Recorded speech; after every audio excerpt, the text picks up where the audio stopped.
Hallelujah.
ಕೃಪೆ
you, Lord. ಆರಾಧನೆ ನಿಮಗೆ, ಆರಾಧನೆ ನಿಮಗೆ, ಬದುಕಿರುವ ಕ್ಷಣವೆಲ್ಲ ಆರಾಧನೆ ನಿಮಗೆ, ಆರಾಧನೆ ನಿಮಗೆ, ಜೀವಾಂತ್ಯ ದಿನವೆಲ್ಲ ಆರಾಧನೆ ನಿಮಗೆ, ಆರಾಧನೆ ನಿಮಗೆ, ನನ್ನಾತ್ಮ ಪ್ರಾಣದಿಂದ ಆರಾಧನೆ ನಿಮಗೆ, ಆರಾಧನೆ ನಿಮಗೆ, ನನ್ನಾತ್ಮ ಪ್ರಾಣದಿಂದ. ಎಲ್ಲರೂ ಕೈಗಳ ಮೇಲೆ ಕೆತ್ತಿ ಆರಾಧನೆ ಪ್ರತಿಯೊಬ್ಬರು ಸೇರಿ ಆರಾಧನೆ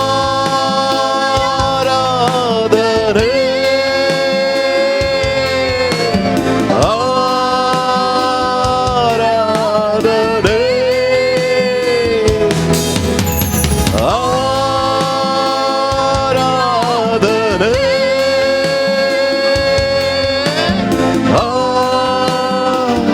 ಆರಾಧನೆ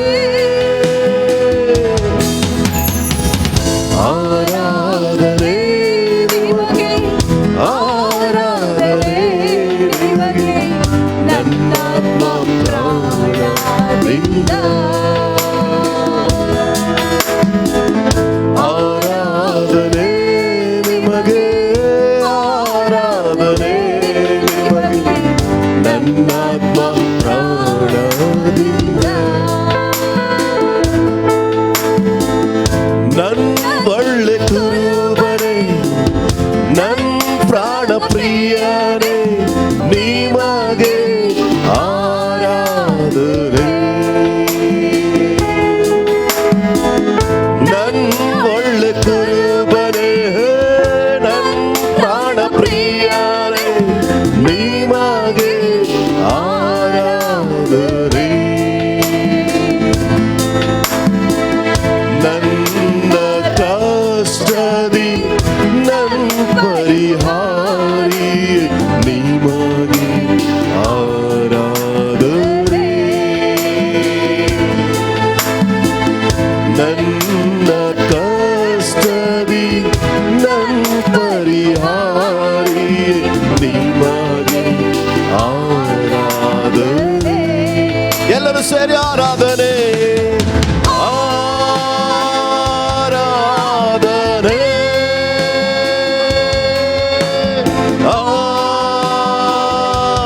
ಆರಾಧನೆ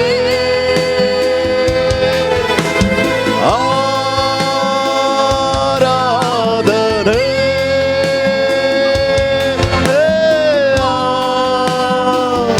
ಆರಾಧನೆ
ಯೇಸು ಅಪ್ಪ ಎಲ್ಲ ನಿನ್ನ ಕೃಪೆ. ಎಲ್ಲರೂ ಸೇರಿ ಆರಾಧನೆ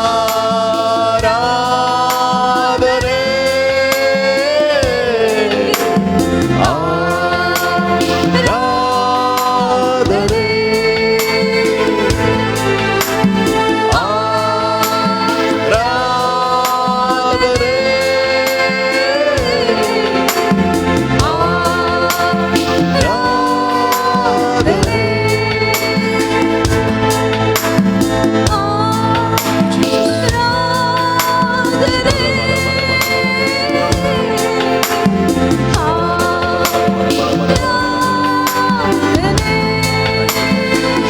ಎಲ್ಲ ಮಹಿಮೆ ಅಪ್ಪ ನಾವು ನಿನಗೆ ಸಲ್ಲಿಸ್ತೇವೆ. ನಿನ್ನ ಮೊಟ್ಟಿಗೆ ಮಾತನಾಡು, ನಿನಗೆ ಮಾತ್ರ ಮಹಿಮೆ ಆಗಲಿ. ಯೇಸು ಕ್ರಿಸ್ತನ ಹೆಸರಿನಲ್ಲಿ ನಮ್ಮ ಪ್ರಾರ್ಥನೆ ಕೇಳು ತಂದೆ, ಆಮೆನ್.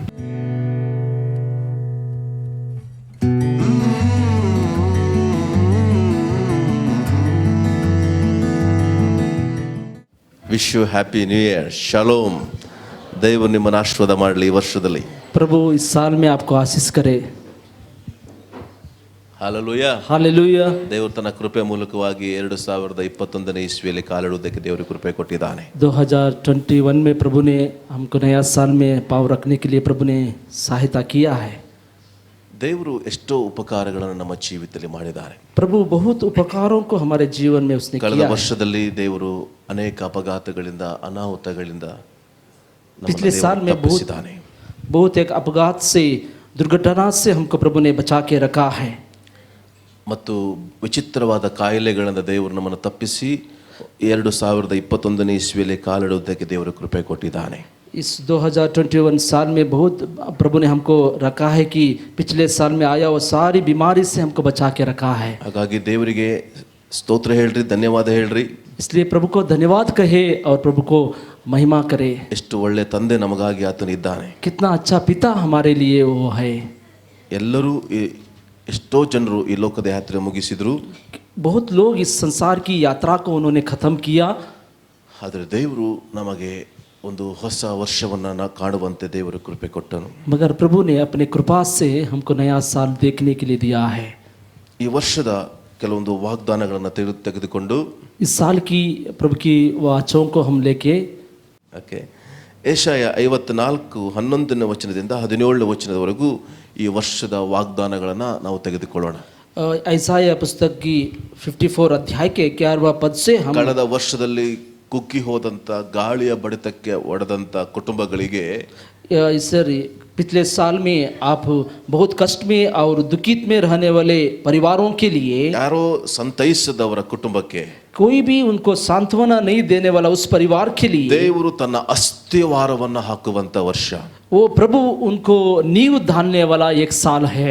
ಸ್ಟ್ರಾಂಗ್ ಆಗಿ ದೇವರು ತನ್ನ ಅಸ್ಥಿವಾರವನ್ನ ಒಂದೊಂದು ಕುಟುಂಬಗಳಿಗೂ ವೈಯಕ್ತಿಕ ಜೀವಿತಕ್ಕೂ ದೇವರು ಹಾಕಿ आपके परिवार में, आपके वैयक्तिक जीवन में प्रभु एक नींव को, अस्थिवार को डाल के, ದೇವರು ಅಸ್ಥಿವಾರ ಹಾಕಿ ಮಾತ್ರ ಅಲ್ಲ, ಅದರ ಮೇಲೆ ಅದಕ್ಕೆ ಏನು ಕಟ್ಟಬೇಕು ಅದನ್ನ ಸ್ಟ್ರಾಂಗ್ ಆಗಿ ನಮ್ಮನ್ನು ಕಟ್ಟುವುದು ಅಂತ ವರ್ಷವಾಗಿ ದೇವರು ಮಾರ್ಪಡಿಸಲಿಕ್ಕಿದ್ದಾನೆ. प्रभु नींव उतना ही नहीं डालेगा, आपको अच्छे पत्थरों से आपको बांधेगा. ಕಳೆದ ವರ್ಷ ನೀವು ಕುಗ್ಗಿ ಹೋಗಿರಬಹುದು. पिछले बार आप बहुत बार निराशा में होंगे. ಆ ಒಂದು ಒಡೆತಕ್ಕೆ, ಗಾಳಿಯ ಬಡಿತಕ್ಕೆ ನೀವು ದಿಕ್ಕು ಕಾಣದೇ ಇರಬಹುದು. तो जो आंधी की सताई हुई संगति को आप रास्ता नहीं दिख रहा है, ऐसा आप देखेंगे. ಸಂದರ್ಭದಲ್ಲಿ ಯಾವ ಮಾರ್ಗವಿಲ್ಲದೆ, ಸಂತೈಸುವಿಕೆ ಇಲ್ಲದೆ ನೀವು ಹೋರಾಟದಲ್ಲಿ ಬಿದ್ದಿರಬಹುದು. इस समय में कोई रास्ता नहीं है, किधर जाएंगे ऐसा आप सोच रहे होंगे. ಇಂಥ ಸಂದರ್ಭದಲ್ಲಿ ಯಾರು ನಮಗೆ ಆಧರಿಸಲಿಕ್ಕೆ ಕೂಡ ಬಂದಿರದೇ ಇರಬಹುದು. इस संदर्भ में कोई आपको सांत्वना देने के लिए, आदरण देने के लिए कोई नहीं आया होगा. ಆದರೆ ದೇವರು ನನಗೂ ನಿನಗೂ ಹಾಕುವಂತ ಅಸ್ಥಿವಾರ ಒಂದು ಶ್ರೇಷ್ಠವಾದ ಅಸ್ಥಿವಾರವನ್ನು ಹಾಕ್ತಾನೆ. मगर प्रभु आपके लिए, हमारे लिए डालने वाला नींव एक बहुत एक श्रेष्ठ का है. ನಿನ್ನ ಬಾಗಿಲುಗಳನ್ನ ಪದ್ಮ ರಾಗಗಳಿಂದ, ನಿನ್ನ ಪೌಳಿ ಗೋಡೆಗಳನ್ನ ಮನೋಹರ ರತ್ನಗಳಿಂದ ನಿರ್ಮಿಸುವೆನು. आपके पत्थरों को, आपकी पत्थरों को पच्चीकारी का एक पत्र से लीलामणि से आपको डालूंगा. ಆತ್ಮಿಕ ಜೀವಿತವನ್ನ ದೇವರು ಸ್ಟ್ರಾಂಗ್ ಆಗಿ ಮಾಡ್ತಾ ಇದ್ದಾನೆ. आपकी आत्मिक जीवन को प्रभु एक स्ट्रांग कर रहा है. ಪೌಳಿ ಗೋಡೆಗಳು ಅಥವಾ ಅದು ಮನೋಹರ ರತ್ನಗಳಿಂದ ನಿರ್ಮಿಸುವೆನು ಎಂಬುದಾಗಿ ದೇವರು ಹೇಳ್ತಾ ಇದ್ದಾರೆ. आपके सिवोनों को मनोहर रत्न से बनाऊंगा ऐसा कह रहा है. ನಿನ್ನ ಬಾಗಿಲುಗಳು ಅಂದ್ರೆ ಆತ್ಮಿಕ ವಿಷಯವಾಗಿ ಸ್ವೀಕರಿಸುವಂತ ಭಾಗವನ್ನ ದೇವರು ವಾಕ್ಯ ಬರೆಯಲ್ಪಟ್ಟಿದೆ ಪದ್ಮರಾಗಗಳಿಂದ. आपकी फाटकों को एक पद्म राग से वो आपको बांध रहा है. ಇದೆಲ್ಲ ಬಹಳ ಕಾಸ್ಟ್ಲಿಯೆಸ್ಟ್ ಥಿಂಗ್ಸ್ ಇವೆಲ್ಲ. ये सभी बहुत ही कॉस्टली माणिकों हैं. ಈ ಪ್ರಪಂಚದಲ್ಲಿ ಸಿಗ್ಲಿಕ್ಕಿರುವಂತ ಬಹಳ ಬೆಲೆ ಉಳ್ಳ ವಸ್ತುಗಳಲ್ಲಿ ಇದು ಸರಿಸಮಾನವಾಗಿರುವಂತ इस ವಸ್ತು. संसार में कितना मौल्य का क्या वस्तु है, उस वस्तु में एक भी ये वस्तु है. ಇದನ್ನ ಅಷ್ಟು ಈಸಿಯಾಗಿ ನಾವು ಪಡ್ಕೊಳ್ಳಿಕ್ಕೆ ಸಾಧ್ಯ ಇಲ್ಲ. इसको इतना इजी से आप नहीं पा सकते ಇದನ್ನ ಅಷ್ಟು हैं. ಈಸಿ ಪರ್ಚೇಸ್ ಮಾಡ್ಲಿಕ್ಕೆ ಕೂಡ ಸಾಧ್ಯ ಇಲ್ಲ. आप कभी भी इसको इजी से कभी भी खरीद नहीं सकते हैं. ಇದು ಸಮುದ್ರದ ಆಳದಲ್ಲಿ ಸಿಗುವ ಒಂದು ಬಹಳ ಪ್ರಾಮುಖ್ಯವಾಗಿರುವಂತ ವಸ್ತುವಾಗಿದೆ. ये समुद्र की गहराई के नीचे में मिलने वाला एक वस्तु है. ಆದ್ರೆ ನಮ್ಮ ದೇವರು ನಮ್ಮ ಒಡೆಯಲ್ಪಟ್ಟಂತ ನಮ್ಮ ಜೀವಿತವನ್ನ ಮುರಿಯಲ್ಪಟ್ಟಂತ ನಮ್ಮ ಜೀವಿತವನ್ನ ದೇವರು ಈ ವರ್ಷದಲ್ಲಿ ಕಟ್ಟುವುದು ಮಾತ್ರವಲ್ಲ, ಅದಕ್ಕೆ ಸ್ಟ್ರಾಂಗ್ ಫೌಂಡೇಶನ್ ಅನ್ನು ಆತನು ಹಾಕ್ತಾನೆ. मगर इतना ही नहीं, प्रभु हमारे टूटे हुआ जीवन को इतना ही अच्छा एक नींव से वो बांध रहा है. ಇಷ್ಟು ವರ್ಷ ನಿಮ್ಮ ಜೀವಿತ ಹೇಗೋ ಒಂದು ರೀತಿಯಲ್ಲಿ ಕಳೆದಿರಬಹುದು, इतने साल तक कैसे ही आपने जीवन बिताया होगा, ಆದ್ರೆ ದೇವರು ಈ ಮುಂದಿನ ವರ್ಷದಲ್ಲಿ मगर यीशु मसीह अगले के साल में ಆತ್ಮಿಕ ಜೀವಿತದಲ್ಲಿ ಬಹಳ ಸ್ಟ್ರಾಂಗ್ ಆಗಿ ದೇವರು ನಿಮ್ಮನ್ನ ಮಾಡ್ತಾ ಇದ್ದ. आत्मिक जीवन में बहुत एक स्ट्रांग रीति से आपको बांध रहा है. ಅದು ಮುಂದಿನ ವಚನ ಹೇಗೆ ಹೇಳ್ತದೆ, आगे का वचन ऐसा कहता है, ನಿನ್ನ ಮಕ್ಕಳೆಲ್ಲರೂ ಯೆಹೋವನಿಂದ ಶಿಕ್ಷಿತರಾಗಿರ್ತಾರೆ. तेरे सब लड़के यहोवा के सिखाए हुए होंगे. ದೇವರು ನಿಮಗೆ ಕೊಟ್ಟಂತ ಮಕ್ಕಳನ್ನ ದೇವರು ತಾನೇ ಅದಕ್ಕೆ ಒಳ್ಳೆ ರೀತಿಯಲ್ಲಿ ಆತನಿಗೆ ಶಿಕ್ಷಿಸಿ ಅದಕ್ಕೆ ಒಳ್ಳೆ ರೂಪವನ್ನು ಕೊಟ್ಟು ಮತ್ತು ಅವರಿಗೆ ಅಧಿಕ ಸುಕ್ಷೇಮವಿರುವುದು ಎಂಬುದಾಗಿ ದೇವರ ವಾಕ್ಯ ಬರೆಯಲ್ಪಟ್ಟಿದೆ. प्रभु ने दिया हुआ आपके लिए प्रभु ने दिया हुआ बच्चों को प्रभु ही उसको चलाएगा, अच्छा रीति से सिखाएगा. ಹಾಲೆಲೂಯಾ. हालेलुया. ಧರ್ಮವೇ ನಿನಗೆ ಆಧಾರ ಅಂತ ಹೇಳಿ ಬರೆಯಲ್ಪಟ್ಟಿದೆ. धार्मिकता ही आपकी आधार है ऐसा लिखा गया है. ಇದೆಲ್ಲ ಒಂದೊಂದು ವಚನಗಳು 14, 15, 16, 17 ವಚನಗಳು. इधर ये लिखा हुआ 11 वचन से 17 तक. ಇದನ್ನ ನಾನು ನಿಮಗೆ ತಿರುಗಿ ಓದಿ ಹೇಳೋದಿಲ್ಲ. ये मैं और एक बार नहीं दोहराएगा इस वचन को. ನಿಮಗೆಲ್ಲರಿಗೂ ಗೊತ್ತಿರುವಂತ ವಚನನೇ ಇದು. ये सभी आपको पता रहने वाला वचन ही ಇದು है. ನಿನ್ನ ಒಂದು ಪ್ರತಿನಿತ್ಯದ ಒಂದು ದಿನದ ಚರಿತ್ರೆಯಲ್ಲಿ ಈ ವಚನವನ್ನು ಓದಿಯೇ ನೀನು ಮುಂದೆ ಹೋಗಬೇಕು. आपके हर एक जीवन की हर एक संगति में आप इस वचन को पढ़ के ही आगे में ಈ बढ़ना है. ವರ್ಷದಲ್ಲಿ ನೀನು ಪ್ರಥಮವಾಗಿ ನಿನ್ನ ದಿನ ಪ್ರಾರಂಭಿಸುವ ದಿನಗಳಲ್ಲಿ ಕಬಿ ಪ್ರತಿ ಸಾರಿಯೂ ಈ ಒಂದು 7 ವಚನವನ್ನ ಎವ್ರಿ ಡೇ ನೀನು ಓದಿಯೇ ಮುಂದಿನ ದಿನಕ್ಕೆ ಹೋಗಬೇಕು. इस साल की हर एक दिन में आप साल की हर एक दिन में पहले दिन के पहले क्षण में आपको इस वचन 7 वचन को पढ़ के ही आपको आगे बढ़ना है. ಬಹಳಷ್ಟು ದೇವರ ವಾಗ್ದಾನಗಳು ಇಲ್ಲಿ ಬರೆಯಲ್ಪಟ್ಟಿದೆ. इस वचन में बहुत प्रभु की वाचाओं को लिखा गया है. ಇಲ್ಲಿ ದೇವರ ವಾಗ್ದಾನಗಳು ಪ್ರಾಮಿಸಸ್ಗಳು ನಮಗಾಗಿ ಕೊಡಲ್ಪಟ್ಟಿದೆ. प्रभु की वाचा और प्रॉमिस इस वचन में लिखा गया है. ಎಷ್ಟು ಒಳ್ಳೆ ವಾಕ್ಯಗಳಿದೆ ಅಂತ ಹೇಳಿದ್ರೆ, इतना अच्छा वचन इधर लिखा गया ನಿನಗೆ है. ವಿರೋಧವಾಗಿ ಕಲ್ಪಿಸಂತ ಯಾವ ಆಯುಧವು ನಿಮ್ಮನ್ನ ಜಯಿಸೋದಿಲ್ಲ ಎಂಬುದಾಗಿ ಕೂಡ ಬರೆಯಲ್ಪಟ್ಟಿದೆ. आपके विरुद्ध में रहने वाला कोई आयुध कोई शस्त्र आपको नहीं हराएगा. ಮಾಟ ಮಂತ್ರ ಶಕ್ತಿಯಾಗಲಿ ದುರಾತ್ಮನ ಕಾರ್ಯಗಳಾಗಲಿ ಯಾವುದೇ ದುಷ್ಟನ ಶಕ್ತಿಗಳಾಗಲಿ ನಿಮ್ಮನ್ನು ಎದುರಿಸಲಿಕ್ಕೆ ಸಾಧ್ಯ ಇಲ್ಲ. आपको कोई जादू टोना कोई दुष्ट आत्मा की शक्ति आपको नहीं हराएगा ऐसा लिखा गया है. ಆತ್ಮಿಕ ಮನೆಯನ್ನ ದೇವರೇ ಕಟ್ಟಿರುವಾಗ ಯಾವ ಶಕ್ತಿ ಅದನ್ನ ಬೀಳಿಸಲಿಕ್ಕೆ ಸಾಧ್ಯ? आपके आत्मिक घर को प्रभु ने ही बनाया है, कोई दुष्ट शक्ति नहीं गिरा सकता. ಯೇಸು ಸ್ವಾಮಿ ಪೇತ್ರನ ನೋಡಿ ಹೇಳ್ತಾನೆ, ಯೇಸು ಮಸೀಹ ಪೇತ್ರನೇ ನೀನು ಬಂಡೆ, ಪಾತಾಳದ ಲೋಕದ ಬಲವು ಅದನ್ನ. ಹಾಗಿದ್ರೆ ದೇವರು ಯೇಸುವಿನೇ ಪೇತ್ರನ ಜೀವಿತದಲ್ಲಿ ಮನೆಯನ್ನು ಕಟ್ಟುವುದಕ್ಕೆ ಹೇಳುತ್ತಾ ನೀನು ಬಂಡೆ ಎಂಬುದಾಗಿ ಹೇಳಿ ಪಾತಾಳದ ಲೋಕದ ಬಲವು ಅದನ್ನು ಸೋಲಿಸಲಾರದಂತೆ ಹೇಳಿದ ಮೇಲೆ, मगर पतरस को प्रभु ने कहा कि तू ही पहाड़ है, पहाड़ के ऊपर उसने को बांधकर कभी भी उसको कहा रहा है कि इस संसार की कोई शक्ति आपको हिला नहीं सकेगा.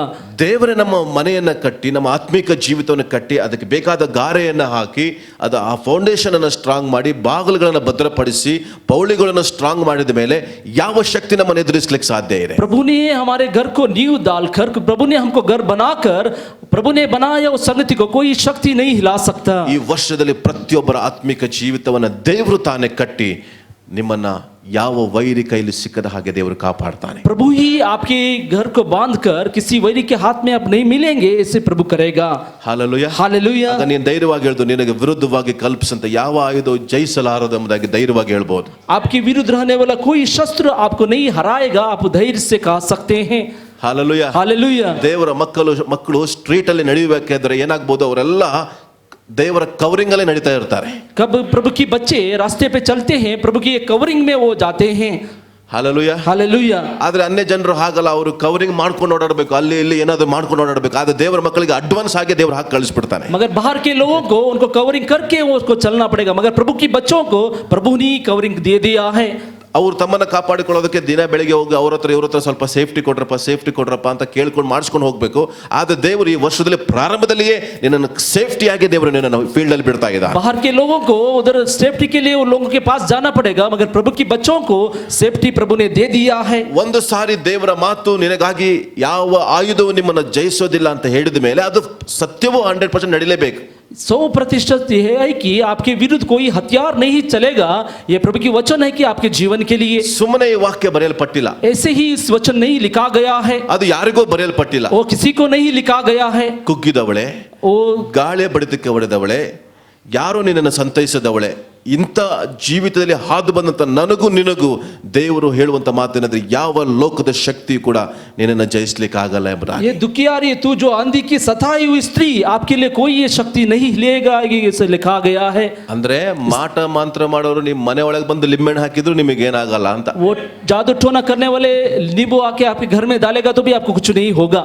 ನೀವು ಲಿಂಬೆಹಣ್ಣು ನೋಡಿ ಅರ್ಧ ಟೆನ್ಷನ್ ಆಗ್ತೀರಾ. आप नींबू देखकर ही बहुत टेंशन हो जाते हैं. ಅದು ಯಾರ್ದೋ ರೋಡಲ್ಲಿ ಹೋಗ್ಬೇಕಾದ್ರೆ ಅವನ ಬ್ಯಾಗಲ್ಲಿ ಒಂದು ಲಿಂಬೆಹಣ್ಣು ಉದುರೋಗಿರುತ್ತೆ. ಆಗ ನಾವು ತಿಳ್ಕೊಂಡು ನಮ್ಮನೆ ಮುಂದೆ ಬಿದ್ದಿದೆ, ಯಾರೋ ಮಾಡೋಗಿದ್ದಾರೆ ಅಂತ ನಾವು ಹೇಳ್ತೀವಿ. कोई बैग में लेने वाले का गिर गया होगा, आप देखेंगे कि इससे किसी ने हमको ऐसा किया है. ಭಯ ಇರೋರಿಗೆ, डर रहने वाले व्यक्ति को ರೋಡಲ್ಲಿ ಯಾರಾದ್ರೂ ಒಂದು ಬೀಳ್ಸ್ಕೊಂಡು ಹೋದ್ರು ಅವ್ರಿಗೆ ಭಯನೇ. ओ रोड में कोई गिरा के जाएगा तो वो उसको डर ही है. ಅದು ನಮ್ಮ ಮನೆ ಮುಂದೆ ಇಟ್ಟೋಗಿದ್ದಾರೆ ನೋಡ್ರಿ ಅಂತ ये ಹೇಳ್ತಾರೆ. हमारे घर के आगे में रखा गया है, ऐसा कहते हैं. ಅದು ಇಟ್ಟೋಗಿದ್ದಲ್ಲ, ಯಾರೋ ಬೀಳ್ಸ್ಕೊಂಡು ಹೋಗಿರೋದು. इसको कोई नहीं रखा है कि किसी के साथ से वो गिर गया है. ಅಂದ್ರೆ ಅದ್ರ ಮೇಲೆ ಭಯ ಇರೋರಿಗೆ ಸಣ್ಣ ಪ್ರಾಬ್ಲಮ್ ಆದ್ರೂ ಕೂಡ ಅದು ದೊಡ್ಡ ಸಮಸ್ಯೆನೆ. उसके ऊपर डर रहने वाले व्यक्ति को छोटा सा प्रॉब्लम रहेगा तो भी वो डर है. ಹೌದಾನೆ? है कि नहीं? ಅದ್ರ ಮೇಲೆನೆ ಭಯ ಇರೋರಿಗೆ ಸಣ್ಣ ಶಬ್ದ ಆದ್ರೂ ಕೂಡ ಅವ್ರಿಗೆ ಭಯನೇ. उसके और डर रहने वाले व्यक्ति को छोटे छोटे आवाज भी डर लगता है. ಹೌದಲ್ವಾ? है कि नहीं है? ಆದ್ರೆ ದೇವರೇನ್ ಹೇಳ್ತಾನೆ? मगर प्रभु क्या कहता है? ನಿನ್ನ ಮನೆ ನಾನು ಕಟ್ಟಿರ್ಬೇಕಾದ್ರೆ, आपके घर को मैंने बांधा है. ಈ ಲೋಕದಲ್ಲಿ ಇಂಜಿನಿಯರ್ ಕಟ್ಟಿದ್ರೆ ಹೇಳ್ತಾನೆ ಈ ಮನೆ ಗ್ಯಾರಂಟಿ ನಾನು ಕೊಡ್ತೀನಿ ಅಂತ ಹೇಳ್ತಾನೆ. इस घर में बांधने वाला इंजीनियर कहता है कि इस घर की गारंटी मैं दूंगा. ಇಷ್ಟು ವರ್ಷ ಇದು ಏನು ಆಗಲ್ಲ ಅಂತ ಹೇಳ್ತಾನೆ. इतने साल तक ये कुछ भी नहीं होगा. ಆದ್ರೆ ನಮ್ಮ ಆತ್ಮಿಕ ಮನೆಯನ್ನ ದೇವರು ಈ ವರ್ಷದಲ್ಲಿ ಕಟ್ಟಲಿಕ್ಕೆ ರೆಡಿ ಇರಬೇಕಾದ್ರೆ ನಾವ್ ಯಾಕೆ ಭಯ ಪಡಬೇಕು? मेरे आत्मिक घर को प्रभु बांध रहा है, इसलिए क्यों हमको डरना है? ಹಾಲೆಲೂಯಾ. हालेलुया. ಹೇಳ್ರಿ hallelujah. Hallelujah. Praise the Lord. ಹಾಗಿದ್ರೆ इसलिए ನಿಮ್ಮ ಮನೆಯನ್ನ ಕಟ್ಟಿದವರು ಯಾರು? आपके घर को किसने बांधा है? ದೇವರೇ. प्रभु ने ही. ಯಾಕೆ ನೀನು ಕಳೆದ ವರ್ಷ ಕುಗ್ಗಿ ಹೋಗಿದ್ಯಾ? क्योंकि आप पिछले साल में दुखित हैं. ಹಾಲೆಲೂಯಾ. हालेलुया. ಮನೆ ಕಟ್ಟುವವರು ಕೂಡ ಎಲ್ಲಿದ್ದಾರೆ? ಒಬ್ರು घर बनाने वाले व्यक्ति भी इधर है. ಎಲ್ಲೆಲ್ಲಿ ಏನ್ ಮಾಡಿದ್ರೆ ಎಲ್ಲಿ ಮನೆ ಸ್ಟ್ರಾಂಗ್ ಆಗುತ್ತೆ ಅಂತ ಅವ್ರಿಗೆ ಕೂಡ ಗೊತ್ತು. किधर किधर क्या करेंगे तो घर स्ट्रांग होगा, उसको पता है. ಆದ್ರೆ ದೇವರು ನಮ್ಮ ಆತ್ಮಿಕ ಮನೆ ಕಟ್ಟಬೇಕಾದ್ರೆ ಯಾವ ಒಂದು ಗ್ಯಾಪ್ ಇಲ್ಲದೆ ಯಾವ ಶಕ್ತಿಗಳು ಒಳಗೆ ಬರದ ಹಾಗೆ ದೇವರು ನಮ್ಮನ್ನು ಕಟ್ಟಿದ್ದಾನೆ. मगर प्रभु ने हमारा आत्मिक घर को ऐसा बांधा है कि कोई संसार की शक्ति अंदर नहीं आ सके. ಅಥವಾ ಈ ಲೋಕದ ಯಾವುದೋ ಒಂದು ಸಮಸ್ಯೆಗಳು ಒಳಗೆ ಬರುವುದಕ್ಕೆ ಇವತ್ತು ಎಷ್ಟೋ ಅವಕಾಶಗಳಿದೆ. मगर इस संसार की कोई शक्ति अंदर आने के लिए बहुत अवकाश है. ಈ ಲೋಕದ ಮನೆ ಎಷ್ಟೇ ಕಟ್ಟಿದ್ರು ಕೂಡ ಎಲ್ಲಾದ್ರೂ ಒಂದು ಲೀಕೇಜ್ ಬಂದೇ ಬರ್ತದೆ. मगर इस संसार की घर कितने भी बांधो उसके ऊपर लीकेज आता है. ದೇವರು ಈ ವರ್ಷದಲ್ಲಿ ನಮ್ಮ ಮನೆಯನ್ನು ಕಟ್ಟಲಿಕ್ಕಿರುವಾಗ ಯಾವ ಒಂದು ಲೀಕೇಜ್ ಇಲ್ಲದೆ ಕಾಸ್ಟ್ಲಿಯೆಸ್ಟ್ ಥಿಂಗ್ಸ್ ಇಂದ ದೇವರು ನಮ್ಮ ಆತ್ಮಿಕ ಮನೆಯನ್ನು ಕಟ್ಟುವಂತ ವರ್ಷವಾಗಿದೆ. मगर प्रभु हमारे आत्मिक घर को किसी लीकेज नहीं रहेगा, ऐसा स्ट्रांग से वो बांधेगा. हालेलुया. हालेलुया. हालेलुया. हालेलुया. ಕೆಲವೊಂದು ಅಡ್ವರ್ಟೈಸ್ಮೆಂಟ್ಗಳು ಬರ್ತವೆ.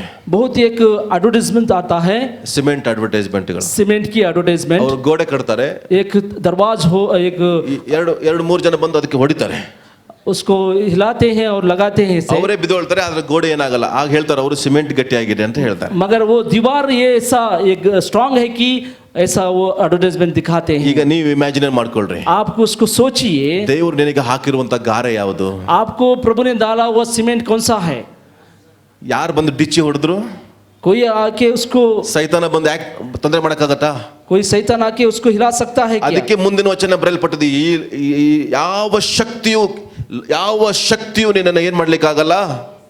किसी शक्ति आपको, ದೇವರ ವಾಕ್ಯ ಬರೆಯಲ್ಪಟ್ಟ, ನಿನ್ನನ್ನು ಎದುರಿಸಿದ ಕಲ್ಪಿಸಿದ ಯಾವ ಆಯುಧವು, आपको, थैंक यू लॉर्ड, ಅಂದ್ರೆ ನಿನ್ನ ಆತ್ಮಿಕ ಜೀವಿತಕ್ಕೆ ಯಾವ ಆಯುಧವು आपके विरुद्ध आने वाला कोई शस्त्र ನಿನ್ನ ಆತ್ಮಿಕ ಜೀವಿತವನ್ನು ಒಡಿಲಿಕ್ಕೆ ಸಾಧ್ಯವಿಲ್ಲ. आपके आत्मिक जीवन को कोई छूट नहीं सकेगा. ಪಕ್ಕದವರಿಗೆ ಹೇಳ್ರಿ, बगल वाले से कहिए, ನೀಲಾಂಜನ ಗಾರೆಯಿಂದ ನಮ್ಮ ಮನೆಯನ್ನ ದೇವರು ಕಟ್ಟಿದ್ದಾರೆ. वो एक अच्छे एक संगति से प्रभु ने बांधा है.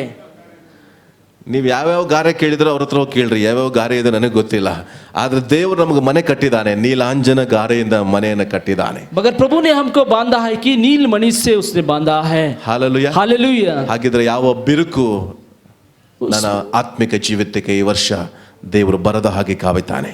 उसमें कोई रुकावट नहीं आएगा, ऐसा प्रभु बांध रहा है. ಹಾಲೆಲೂಯಾ. हालेलुया. ಹೇಳ್ರಿ ಹಾಲೆಲೂಯಾ. हालेलुया. ಹೇಳ್ರಿ ಹಾಲೆಲೂಯಾ. हालेलुया. ಇಸ್ರಾಯೇಲ್ ದೇಶದಲ್ಲಿ इस्राएल देश में ಒಂದು ಹೋಟೆಲ್ ಇದೆ. एक होटल है. ಆ ಹೋಟೆಲ್ ಒಳಗೆ उस होटल में ಒಬ್ಬ ವ್ಯಕ್ತಿ ಎಷ್ಟು ಆರಾಮಾಗಿ ಮಲ್ಕೋಬಹುದು. कितने अच्छी रीति से वो उधर ही सो सकता है. ಯಾವ ಮಿನಿಸ್ಟರ್ ಹೋಗಿ ಅಲ್ಲಿ ಮಲ್ಕೊಂಡ್ರು ಕೂಡ, कोई मिनिस्टर आके उधर सो गया तो ಯಾವ ಸೆಕ್ಯೂರಿಟಿ ಇಲ್ಲದೆ ಅವನು ಆರಾಮಾಗಿ ಮಲ್ಕೊಂತಾನಂತೆ. कोई बिना सिक्योरिटी के वो सो सकता है. ಯಾಕೆಂದ್ರೆ क्योंकि ಆ ಬಿಲ್ಡಿಂಗಿಗೆ उस एक बिल्डिंग के लिए ಬುಲೆಟ್ ಪ್ರೂಫ್ ಅಥವಾ ಬಾಂಬ್ ಪ್ರೂಫ್ ಅನ್ನ ಅದಕ್ಕೆ ಫಿಕ್ಸ್ ಮಾಡಲಾಗಿದೆ. बुलेट प्रूफ नहीं तो बॉम्ब प्रूफ उसको लगा गया है. ವೈರಿ ಬರುವುದಕ್ಕಿಂತ ಮೊದಲೇ, वैरी आने के पहले ही 100 ಮೀಟರ್ ಮೊದಲೇ ಅದು ಅವನ ವಿರುದ್ಧವಾಗಿ ಅದು ಬಾಂಬ್ ಬ್ಲಾಸ್ಟ್ ಮಾಡುತ್ತೆ. 10 मिनट के पहले ही वो वैरी का शस्त्रों को हरा देता ಇಸ್ರಾಯೇಲ್ है. ದೇಶದ ಎಲ್ಲಾ ಬಾರ್ಡರ್ಗಳಲ್ಲಿ इस्राएल देश की सारी बॉर्डर में ಯಾರು ಈಸಿ ಒಳಗೆ ಬರಕ್ ಆಗಲ್ಲ. कोई एक आसानी से अंदर नहीं आ सकता है. ಅವರು ಇಟ್ಟಿರುವಂತ ಇನ್ಸ್ಟ್ರೂಮೆಂಟ್ ಹೇಗಿದೆ ಅಂದ್ರೆ, उन्होंने लगाया इंस्ट्रूमेंट ऐसा है कि ಇವರು ಹೊಡೆಯುವ ಆಲೋಚನೆ ಮಾಡಕ್ಕಿಂತ ಮೊದಲೇ ಇವರು ಹೊಡೆದಾಕ್ ಬಿಡ್ತಾರೆ. वो कोई दुष्ट सोचने के पहले उनको ये लोग हराते हैं. ಹಾಗೆ ऐसे ही ಯೆರೂಸಲೇಮಿನ ಸುತ್ತಲೂ ಹೇಗೆ ಗೋಡೆಗಳಿದೆಯೋ, कैसे यरूशलेम की एक पहाड़ है कि ದೇವರು ತನ್ನ ಮಕ್ಕಳನ್ನು ಆ ರೀತಿ ಕಾಪಾಡ್ತಾನೆ. प्रभु ऐसे ही प्रभु बच्चों को पालता है. ಹಾಲೆಲೂಯಾ. हालेलुया. ಹಾಲೆಲೂಯಾ. हालेलुया. ಈ ಪ್ರಪಂಚದ ಯಾವ ಗಾರೆ ನೀವು ನೋಡಿದ್ರೆ ಗೊತ್ತಿಲ್ಲ, इस संसार की कैसे एक संगति आपने देखा है पता नहीं, ಆದ್ರೆ मगर ದೇವರು ನಮ್ಮನ್ನು ಕಟ್ಟಿರುವಂತ ಆತ್ಮಿಕ ಜೀವಿತ, मगर प्रभु ने बांधा हुआ आत्मिक जीवन, ಕಳೆದ ವರ್ಷದಲ್ಲಿ ಕುಗ್ಗಿ ಹೋದಂತ ನಿನ್ನನ್ನ, पिछले साल में आप दुखियारी थे, ಗಾಳಿಯ ಬಡಿತಕ್ಕೆ ಹೊಡೆದಂತ ನಿನ್ನ ಜೀವಿತವನ್ನ आंधी में आप आंधी में एक थे, ದೇವರು ನಿನ್ನನ್ನು ಕಟ್ಟುವಂತ ವರ್ಷವಾಗಿದೆ. प्रभु आपको बांधने वाला एक साल है. ಹಾಲೆಲೂಯಾ. हालेलुया. ಹಾಲೆಲೂಯಾ. हालेलुया. ಎಂದು ಗಟ್ಟಿಯಾಗಿ ಹಾಲೆಲೂಯಾ ಶಬ್ದ ಬರಲಿ. ಹಾಲೆಲೂಯಾ. ಹಾಗಿದ್ರೆ ಕುಗ್ಗಿದವಳೆ ಅಂತ ಹೇಳುವಾಗ ಅಲ್ಲಿ ಸ್ತ್ರೀ ಬಗ್ಗೆ ಬರೆಯಲ್ಪಟ್ಟಿದೆ. उधर लिखा गया कि हे दुखियारी, ये स्त्री के बारे में लिखा गया है. ಹಾಗಿದ್ರೆ ಯೆಶಾಯ ಯಾರಿಗೆ ಬರೆದಿದ್ದ ಅದನ್ನ? ऐसाया ने किसके लिए इसको लिखा है? ಸಾರಳನ ನೋಡಿ, सारा को देखकर, ಸಾರಳ ಬಗ್ಗೆ ನೋಡುತ್ತಾ, सारा को देखकर, ಸಾರಾಳನ್ನ ನೋಡುತ್ತಾ, सारा को देखते ही, ಸಾರಾಳ ಜೀವಿತವನ್ನು ಗಮನಿಸುತ್ತಾ, सारा की एक जीवन को उसने देखते ही ಚಿಯೋನಿಗೆ ಆತನು ಮಾತನಾಡ್ತಾ ಇದ್ದಾನೆ. चियोन के लिए वो लिख रहा है. ಯಾಕೆಂದ್ರೆ क्योंकि ಸಾರಾಳ ಜೀವಿತ ಕೂಡ ಹೀಗೆ ಇತ್ತು. सारा का एक जीवन भी ऐसा ही था. ಸ್ವಲ್ಪ ಅವಳ ಹಿಸ್ಟ್ರಿಗೆ ಬರೋಣ. थोड़ा वक्त के लिए उसकी हिस्ट्री पे हम चले जाएंगे. ಸಾರಾ सारा ಅವಳು ಬಂಜೆ. वो एक भांज थी.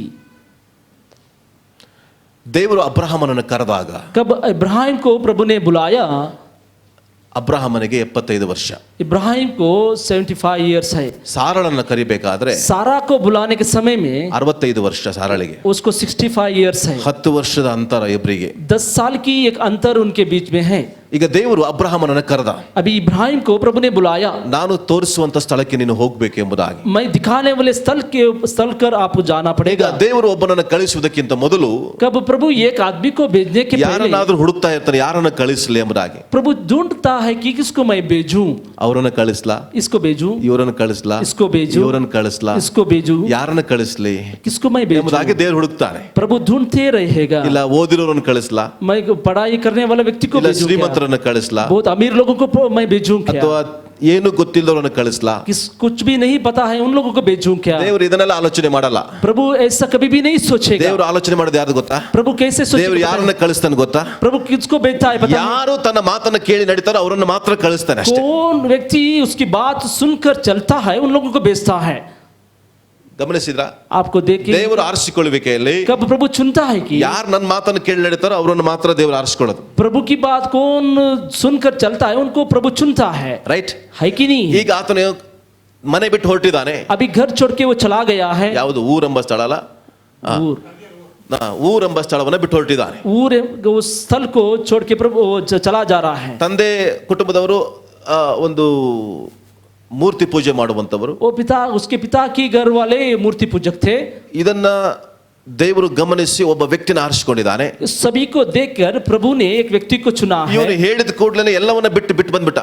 उसने उस खाने के बाद सब कुछ छोड़ के वो चला गया. ಬಿಟ್ಟು ಬಂದ್ಬಿಟ್ಟ ನಂತರ सब कुछ छोड़कर आने के बाद ನೀವು ಇಲ್ಲಿ 54ನೇ ಅಧ್ಯಾಯ ಮೊದಲನೇ ವಚನ ನೋಡ್ರಿ.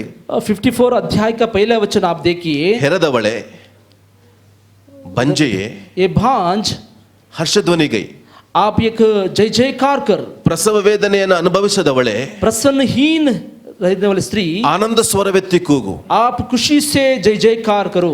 ಗಮನಿಸಿರಿ, ಹೆರದವಳೆ, आप कहीं देखिए इधर ये बांझ, ಬಂಜೆಯೇ, तो जो ये बांझ ಹರ್ಷಧ್ವನಿಗೈ ಎಂಬುದಾಗಿ ಬರೆಯಲ್ಪಟ್ಟಿದೆ. इधर जय जयकार करिए ऐसा लिखा गया है. ಇನ್ನೊಂದ್ಸರಿ ಓದ್ತೇನೆ. आपको मैं और एक बार, ಹೆರದವಳೆ, हे बांझ, ಬಂಜೆಯೇ, तू जो पुत्रहीन है ಹರ್ಷಧ್ವನಿಗೈ. जय जयकार कर. ಹಾಗಿದ್ರೆ ಇದು ಯಾರ ಬಗ್ಗೆ ಬರೆಯಲ್ಪಟ್ಟಿದೆ? ये किसके बारे में लिखा गया है? ಸಾರಳನ್ನು ನೋಡಿ, सारा को देखकर ದೇವರು ಮಾತನಾಡಿದ್ದು. प्रभु ने बातें किया. ಯೆಶಾಯ ಪ್ರವಾದಿ ಹೇಳ್ತಾನೆ, यशाय प्रवादी कहता ಅವಳ है ಜೀವಿತದಲ್ಲಿ ಆದದನ್ನು ನೋಡಿ, उसको उसके जीवन में क्या नहीं हो ನಿನ್ನ रहा है, ಜೀವಿತದಲ್ಲಿ ಮುಂದಿನ ಸಮೃದ್ಧಿ ಈ ರೀತಿಯಾಗಿರ್ತದೆ ಎಂಬುದಾಗಿ ದೇವರು ಮಾತನಾಡಿದ್ದು. आगे के जीवन में आपके ऐसा एक समृद्धि का जीवन रहेगा. ದೇವರ ಒಂದು ದೃಷ್ಟಿಯಲ್ಲಿ प्रभु की एक दृष्टि में सारा, ಒಂದು ದೃಷ್ಟಿಯಲ್ಲಿ और एक दृष्टि में ನಾನು ನೀನು. आप और हम.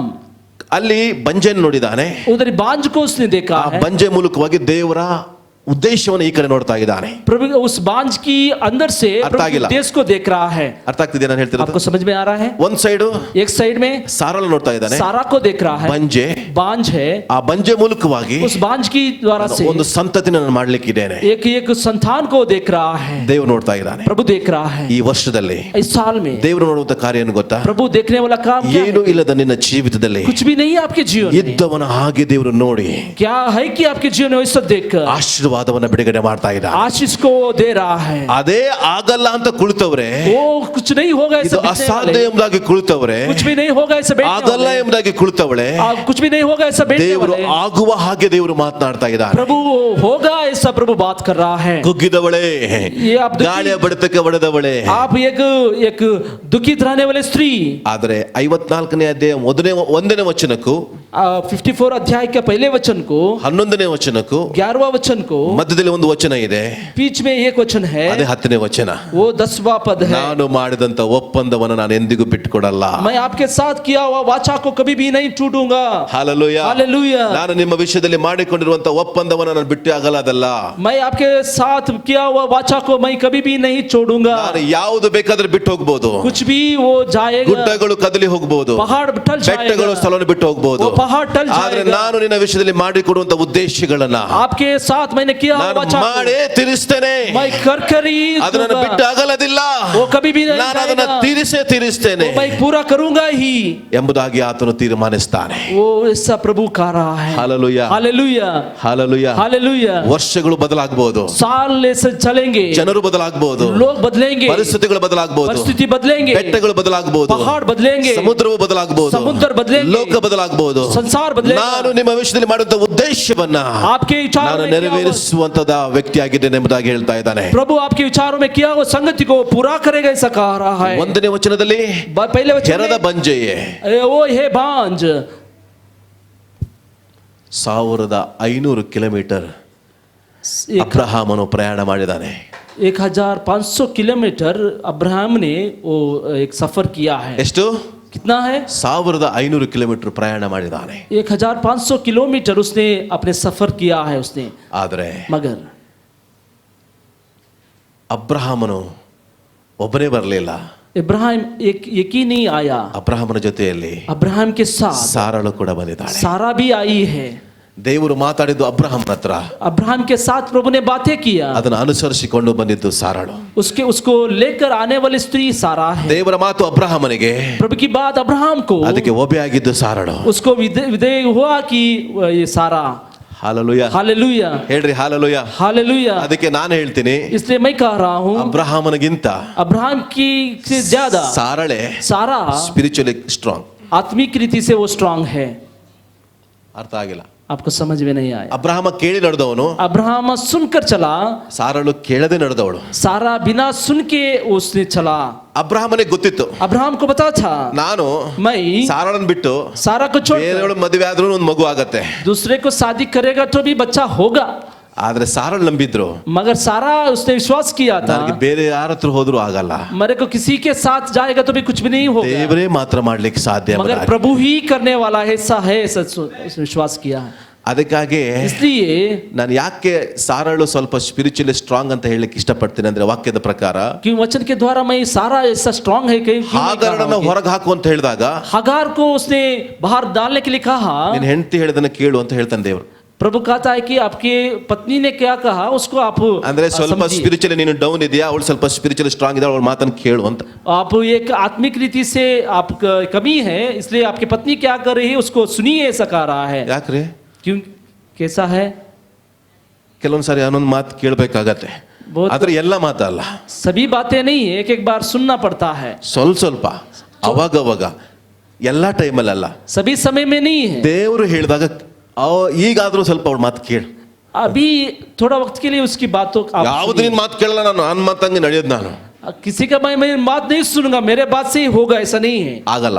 ऐसा नहीं है। ಹಾಗರ್ ಇರ್ಬೇಕಾದ್ರೆ ಸ್ವಲ್ಪ ಸರಳ ಮಾತು ಕೇಳಬೇಕು. हागार रहने के समय में सारा का बात भी सुनना पड़ेगा। ಪಕ್ಕದವ್ರಿಗೆ ಹೇಳ್ರಿ, बगल वाले से कहिए, ಹಾಗರ್ ಇದ್ದಾಗ ಅಲ್ಲಲ್ಲಿ ಸ್ವಲ್ಪ ಸಾರ ಮಾತು ಕೇಳ್ತಾ ಇರು. हागार रहने के समय में सारा का बात भी आप सुनते रहिए। ಹಾಲೆಲೂಯಾ. हालेलुया।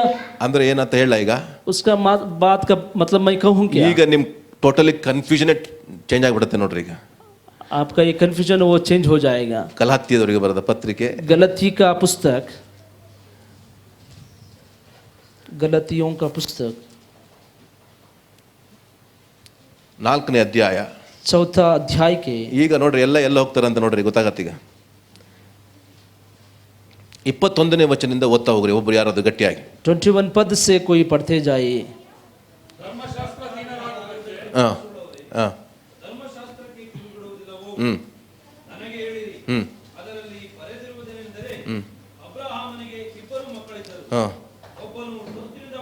ತೊತ್ತಿನಿಂದ ಹುಟ್ಟಿದವನು, ತೊತ್ತಿನಿಂದ ಹುಟ್ಟಿದವನು, ಧರ್ಮಪತ್ನಿಯಿಂದ ಹುಟ್ಟಿದವನು. ಮುಂದೆ ಸ್ವಾಭಾವಿಕವಾಗಿ ಹುಟ್ಟಿದವನು, ಹುಟ್ಟಿದವನು. ಸ್ತ್ರೀಯರೇ, 2 ಒಡಂಬಡಿಕೆಗಳೇ, ಒಂದು ಹೊಸ ಒಡಂಬಡಿಕೆ, ಒಂದು ಹಳೆಯ ಒಡಂಬಡಿಕೆ. ಮುಂದೆ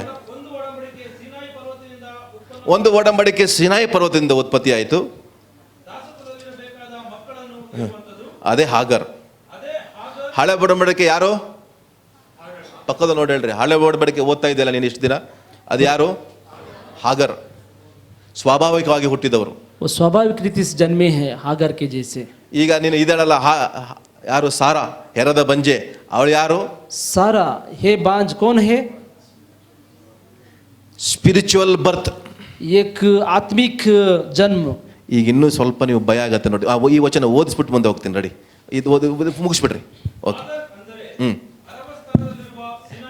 ಗಮನಿಸಿರಿ, ಹಾಗಾರ್ ಎಂದರೆ ಸೀನಾಯಿ ಪರ್ವತದಿರುವಂತ, ಅರಬ ಸ್ಥಾನದಲ್ಲಿರುವಂತ ಸಿನಾಯಿ ಪರ್ವತ. ಆಮೇಲೆ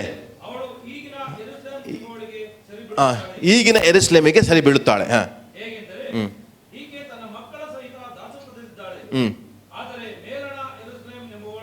ಮೇಲಣ ಎರುಸಲೇಮ್ ಎಂಬುವವಳು ಯಾರು? ಸಾರಳು, ಅವಳು ಸ್ವತಂತ್ರಳು. ಇವಳೇ ನಮಗೆ ತಾಯಿ. ಈಗ ಹೆರದ ಬಂಜೆಯೇ,